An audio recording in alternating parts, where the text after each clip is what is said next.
जीवन्मुक्तिप्रदं देवं क्षमापूर्णं जगद्गुरुं वन्दे परमहंसाख्यं नित्यानन्दाय स्वागतं। जीवन्मुक्तिप्रदं देवं क्षमापूर्णं जगद्गुरुं वन्दे परमहंसाख्यं नित्यानन्दाय स्वागतम्।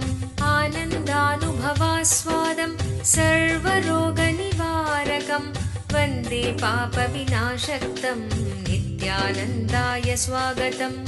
आनन्दानुभवास्वादं सर्वरोगनिवारकं वन्दे पापविनाशक्तं नित्यानन्दाय स्वागतम्। नित्यमुक्तं निर्विकल्पं ध्यानलोकप्रदीपकम्। பரமஹம்ச நித்யானந்தர் கோடிக்கணக்கான பக்தர்கள் வழிபடும் ஓர் ஆன்மீக சக்தி. ஆன்மீக இயக்கத்தை உலகமெங்கும் நிறுவி வழிநடத்தும் ஆன்மீக வழிகாட்டி. வேத கலாச்சாரத்திற்கு மறுமலர்ச்சியூட்டும் ஓர் முன்னோடி. ஆன்மீக நகரமாம் திருவண்ணாமலையில் அவதரித்த அவதார புருஷர். இவர் பிறவியால் ஒரு யோகி. ஆன்மீக ஆய்வு பயணங்களை துணிச்சலோடு மேற்கொள்ளும் நவீன கால குருநாதர். தெய்வீக ஆற்றலின் அடையாளம். கோடிக்கணக்கானவர்களுக்கு உத்வேகமளிக்கும் ஆனந்த சக்தி. யோக அறிவியலின் உள்ளார்ந்த சத்தியங்களை தம்முள் கண்டுணர்ந்த யோக புருஷர். மெய்ஞானத்தை விஞ்ஞான ரீதியாக ஆராய்ச்சி செய்யும் மெய்ஞான விஞ்ஞானி. ஞானம் அருளும் வாழும் குருநாதர். கோடிக்கணக்கான சீடர்களால் பின்பற்றப்படும் ஞான குரு. ஞான களஞ்சியம். ஆனந்தத்தை தம் சிரிப்பால் பகிரும் ஆன்மீக பேரலை. ஈடு இணையற்ற தீட்சை அளிக்கும் அவதார சக்தி. ஆனந்த வாழ்விற்கு தேவையான அனைத்து ஜீவன் முக்த சத்தியங்களையும் வெளிப்படுத்தும் சத்குருநாதர். வாருங்கள், உங்களால் மறக்க முடியாத ஆன்மீக அனுபூதியை பெறுங்கள். வேத வேதாந்த சம்வேத்யம் தேவதேவி ஸ்வரூபிணம் வந்தே வடபலாஷிஸ்தம் நித்யானந்தாய ஸ்வாகதம். அருணகிரீத்யாख्यं त्वां महाभाव सुयोगिनं वन्दे पूर्णावतारं शं नित्यानन्दाय स्वागतम्.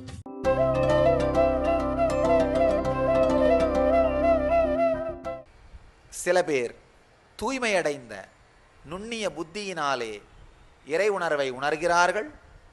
சில பேர் ஞான யோகத்தின் மூலமாக உணர்கிறார்கள். ஞான யோகம்னா என்னன்னா, நமக்குள் இருக்கின்ற ஆன்மாவை, நமக்குள் இருக்கின்ற பிரபஞ்ச சக்தியை உணர்வதற்காக எல்லாவற்றையும் ஒதுக்கி ஆழ்ந்து முழுகுதல். ரமண மகர்ஷி ரொம்ப அழகா சொல்றாரு, எதையெல்லாம் ஒதுக்க முடியுமோ ஒதுக்குங்கள், எதை ஒதுக்க முடியாதோ அதை பிடித்து கொள்ளுங்கள். அவ்வளவுதான்.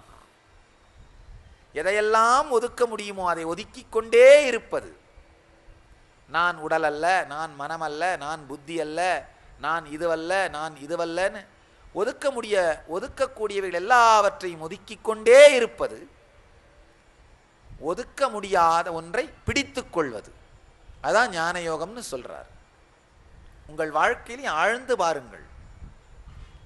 இப்போ உங்க வாழ்க்கையோட 24 மணி நேரத்தில் தூங்குற நேரம் போக, சில பேருக்கு தூங்குற நேரம் போக 16 மணி நேரம் மிச்சம் இருக்கலாம், இல்லை 18 மணி நேரம் மிச்சம் இருக்கலாம்.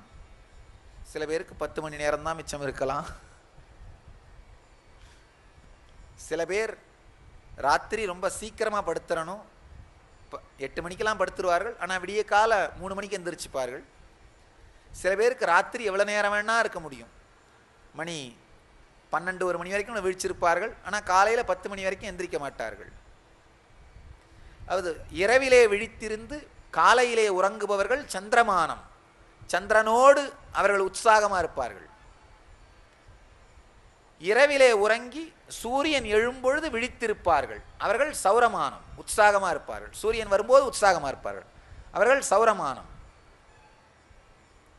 என்கிட்ட ஒருத்தர் வந்து கேட்டார், சாமி எனக்கு ராத்திரியும் தூக்கம் வருது, காலையிலையும் தூக்கம் வருது, நான் என்ன மானம் சாமி? நான் சொன்னேன், நீங்கள் அவமானம் அப்படின்னு.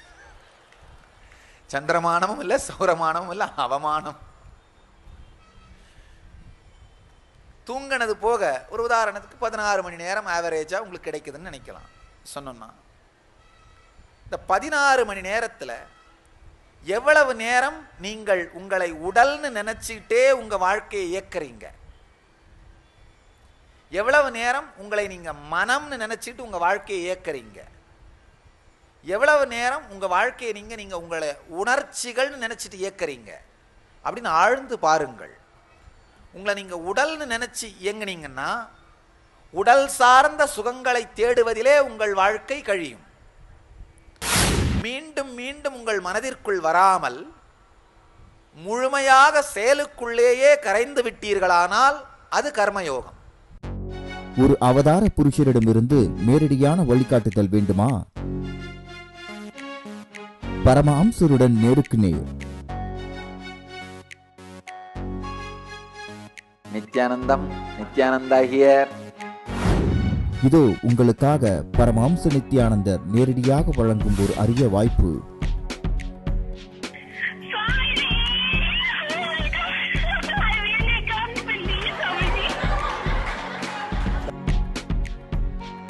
இருங்க, எங்கேயோ பார்த்த ஞாபகம்.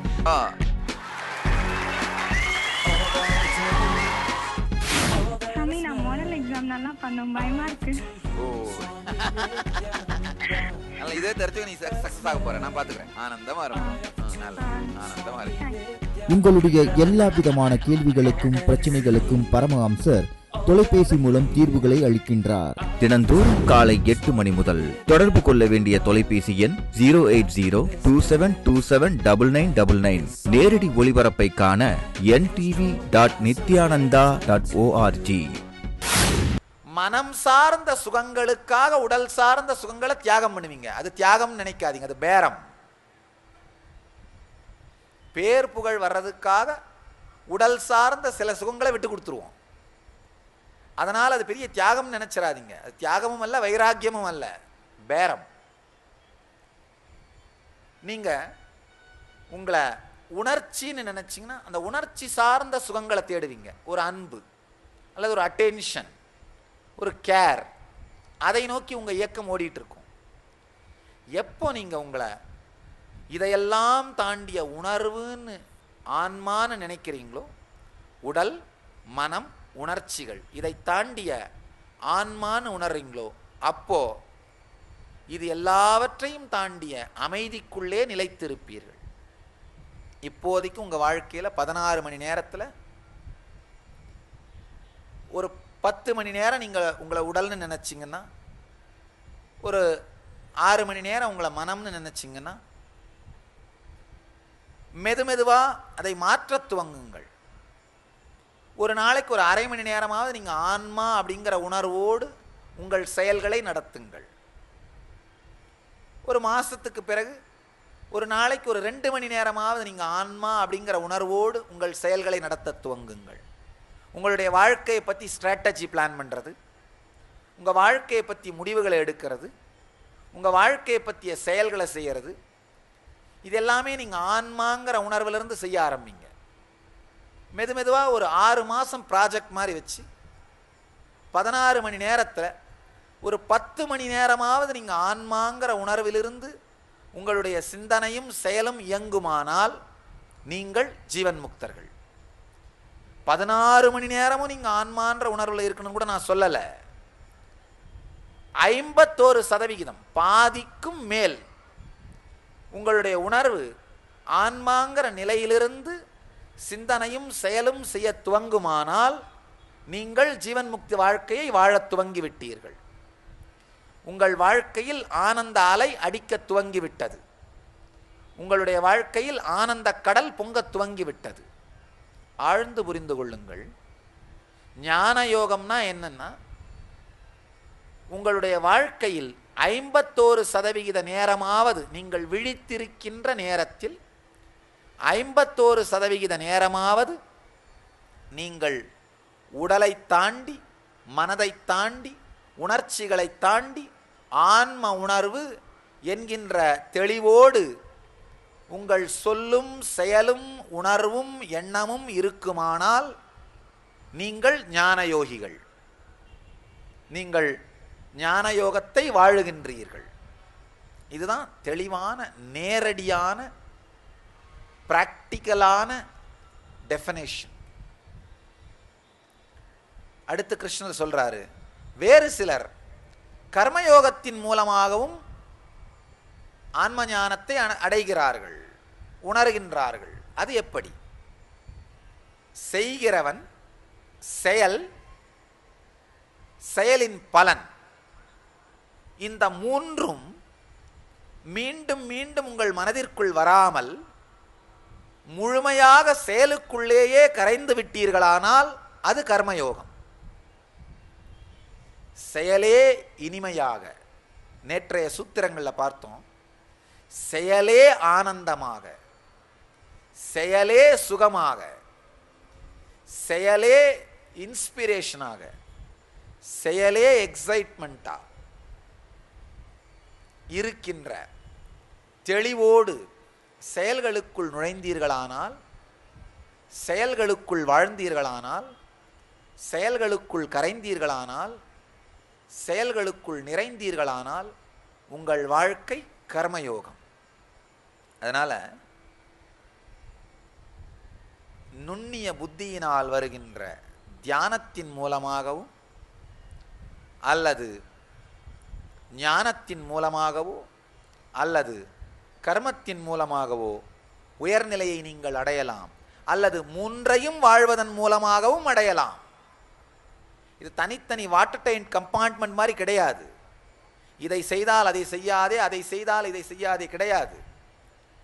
மூன்றினுடைய சாரத்தையும் கூட உங்கள் வாழ்க்கையின் சேர்ப்பதன் மூலமாக உயர்ந்த உணர்விற்குள் செல்லலாம்.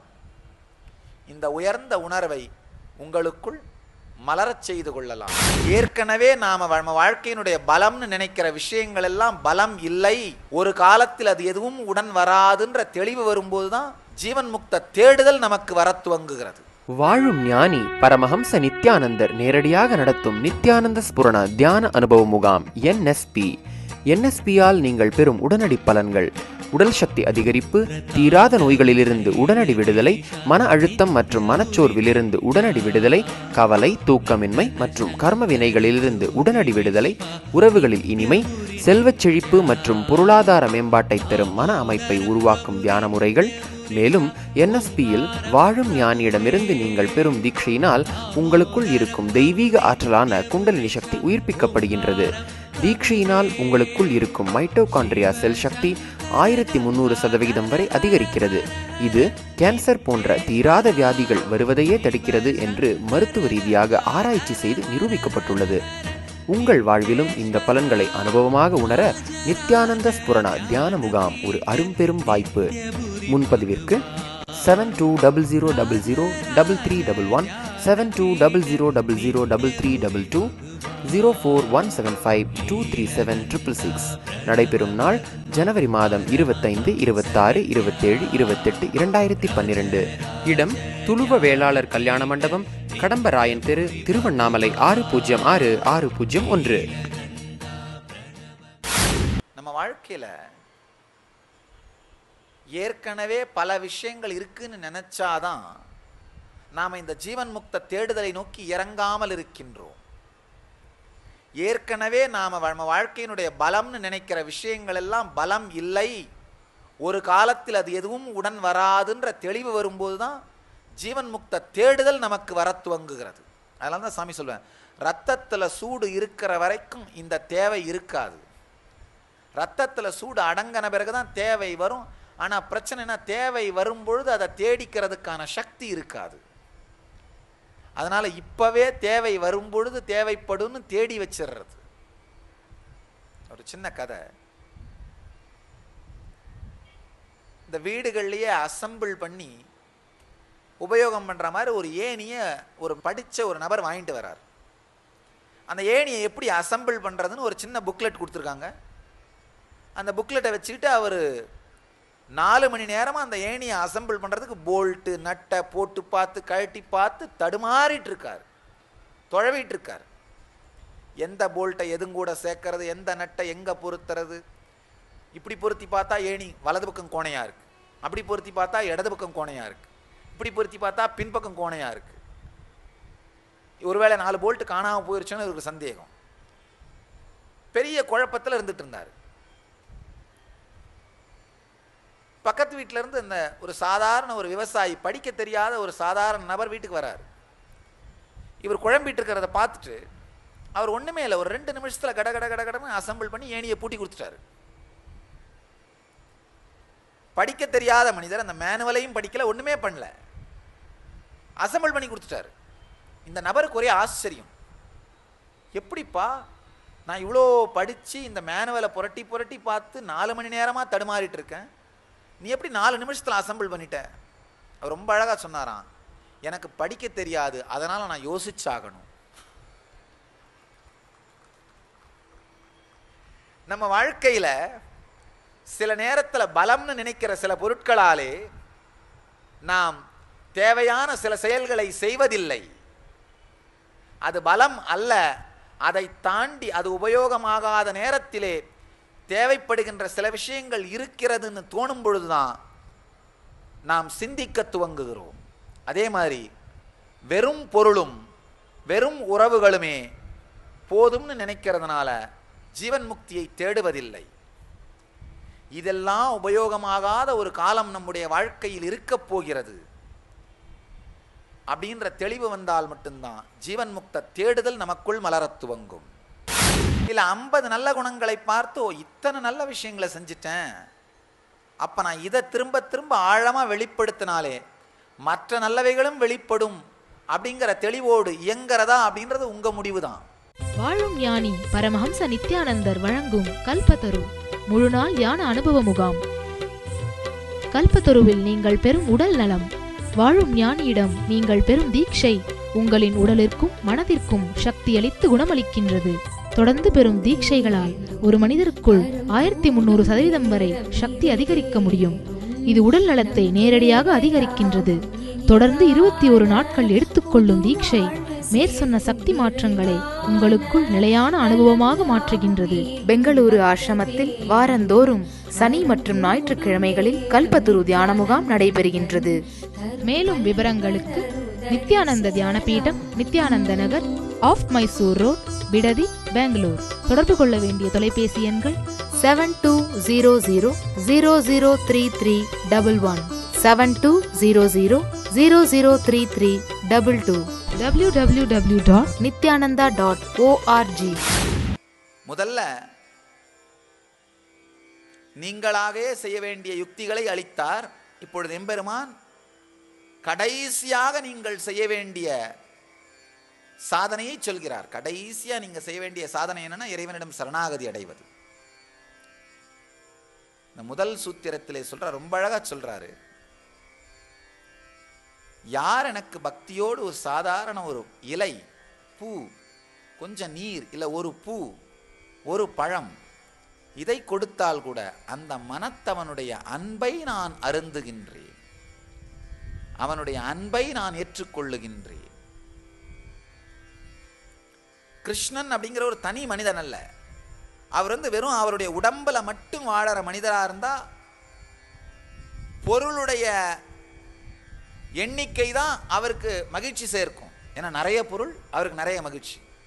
அவர் தன்னை ஒரு பொருளாக உடலாக நினைத்தால் அப்ப கொடுக்கின்ற பொருள்களின் எண்ணிக்கையை வைத்து ஆனந்தப்படுவார். ஆனா அவர் தன்னை பொருள்னு நினைக்கல, தன்னை உணர்வாக நினைப்பதனால் கொடுக்கின்றவனுடைய உணர்வை ஆனந்தமாக ஏற்றுக்கொள்ளுகின்றார். ஆழ்ந்து புரிந்து கொள்ளுங்கள். நீங்க உங்களை உடல்னு நினைச்சிங்கன்னா உடல் சார்ந்த விஷயங்களை அனுபவிப்பீங்க. மனம்னு நினைச்சிங்கன்னா மனம் சார்ந்த விஷயங்களை அனுபவிப்பீங்க. உணர்வுன்னு நினைச்சிங்கன்னா உணர்வு சார்ந்த விஷயங்களை அனுபவிப்பீங்க. உங்களை உடல்னு நினைச்சா என்ன பண்ணுவீங்க? யார் யாரெல்லாம் கிஃப்ட் கொடுக்கணும் அந்த கிஃப்ட் எல்லாம் என்ஜாய் பண்ணுவீங்க. அந்த கிஃப்டை பிரித்து பார்க்கும்போது என்ன சொல்லுவீங்க? நல்ல பணக்காரன் தானே, வெறும் 100 ரூபாய்க்கு கொடுத்துருக்கான் பாரு, இன்னும் ஏதாவது பெருசாக எடுத்துகிட்டு வந்திருக்கலாம்ல. அவங்க வீட்டு கிரக பிரவேசம் நம்ம 1000 ரூபா செஞ்சோம் இல்லை பாரு, கஞ்ச 100 ரூபாயா கொடுத்துருக்கான். பல நேரத்தில் இந்த கல்யாணம், கிரக பிரவேசம் இதெல்லாம் வட்டி இல்லாத கடன் மாதிரி தான். அன்பளிப்பு கிடையாது, வட்டி இல்லா கடன். நாம் அந்த காஸ்ட்டுக்கு செய்யணும், அவங்க அந்த காஸ்ட்டுக்கு செய்வார்கள், அவ்வளவுதான். வட்டி கிடையாது, வேற ஒன்றும் கிடையாது. உடல்னு நினைச்சா அது சார்ந்த விஷயங்களை அனுபவிப்பீர்கள். மனம்னு நினைச்சா, நீங்க உங்களை மனம்னு நினைச்சீங்கன்னா பேர் புகழை அனுபவிப்பீர்கள். உங்களை யாராவது புகழ்ந்தா என்ன பண்ணுவீங்க? மனம் சார்ந்த சுகம், ஒரு அவார்டு கொடுத்தா அதை என்ஜாய் பண்ணுவீங்க. மனம் சார்ந்த சுகம், பல பேர் புகழும் பொழுது என்ஜாய் பண்ணுறது, பல பேர் முன்னாடி கூப்பிட்டு மாலை போட்டு கை தட்டினா உடனே பெரிய ஆளாயிட்டோம், அதை அனுபவிக்கிறது. மனம் சார்ந்த சுகங்களை அனுபவித்தல். ஆனால் நீங்கள் எப்போ உங்களை ஆன்ம உணர்வுன்னு நினைக்கிறீங்களோ அப்போ ஆன்மா சார்ந்த சுகங்கள், ஆழ்ந்த அன்பையும் பக்தியையும் என்ஜாய் பண்ணுவீங்க, அனுபவிப்பீர்கள். இங்கே கிருஷ்ணர் சொல்கிறாரு, அவர் ஆன்ம உணர்வாக இருப்பதனால் ரொம்ப அழகாக சொல்கிறாரு, பக்தியுடன் அர்ப்பணம் செய்தால் சாதாரண விஷயம், ஒரு சின்ன இலை, கொஞ்சம் தண்ணி, இல்லை ஒரு சின்ன பழம், ஒரு பூ, இதனால் கிருஷ்ணனுக்கு என்ன வந்துட போகுது? அவர் பிரபஞ்சத்தின் அரசன்.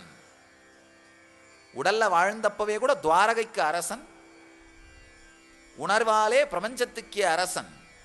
அதனால் அவருக்கு இன்னும் பெருசாக வந்துட போறதில்லை. ஆனால் அர்ப்பணிக்கின்றவனுடைய பக்தியை நான் அனுபவிக்கின்றேன்னு சொல்றார். எந்த உணர்வோடு அர்ப்பணிக்கப்படுகின்றதோ அவருடைய அந்த அர்ப்பணிக்கின்றவருடைய உணர்வு பக்தியை அனுபவிக்கின்றான் இறைவன். பக்தி எல்லாவற்றையுமே இனிமையாக்கிவிடும். அன்பு எல்லாவற்றையுமே ஆனந்தமயமாக்கிவிடும். மிக அழகாக, மிக இனிமையாக எம்பெருமான் எப்படி எதை அவர் அனுபவிக்கின்றார்னு சொல்றார். ஆழ்ந்து பார்த்தா நாம் எதுவாக இருக்கின்றோம் நாம் உணர்றோமோ அதை சார்ந்துதான் நம்முடைய டேஸ்ட், நம்முடைய ருசி கூட அமைகின்றது. நாம உடல்னு நினைச்சோம்னா உடல் சார்ந்த பொருட்கள் நமக்கு சுகமளிக்கும். நாம மனம்னு நினைச்சா மனம் சார்ந்த பொருட்கள் சுகமளிக்கும்.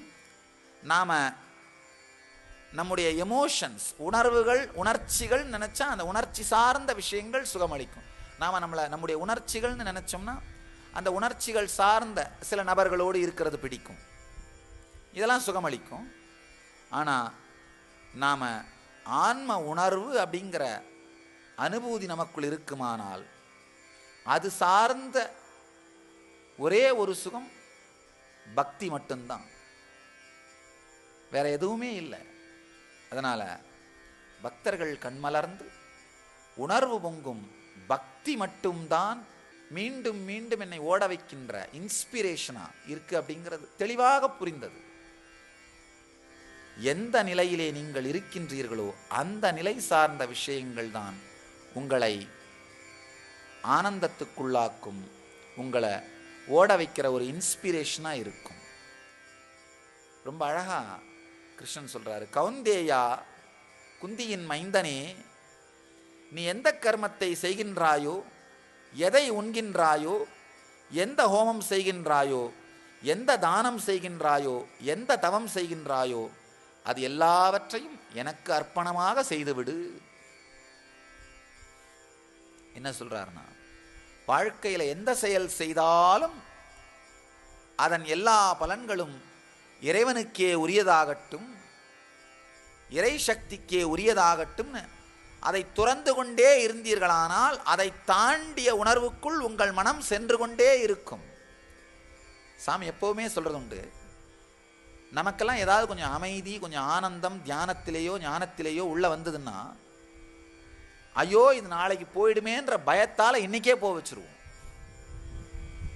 பல பேர் என்கிட்ட வந்து கேட்கறது உண்டு, சாமி இந்த ஆனந்தம் எப்பவும் இருக்கிறதுக்கு என்ன பண்ணணும்? இந்த கேள்வியை கேட்ட உடனே, அப்பா அது போயிருச்சு கவலைப்படாத.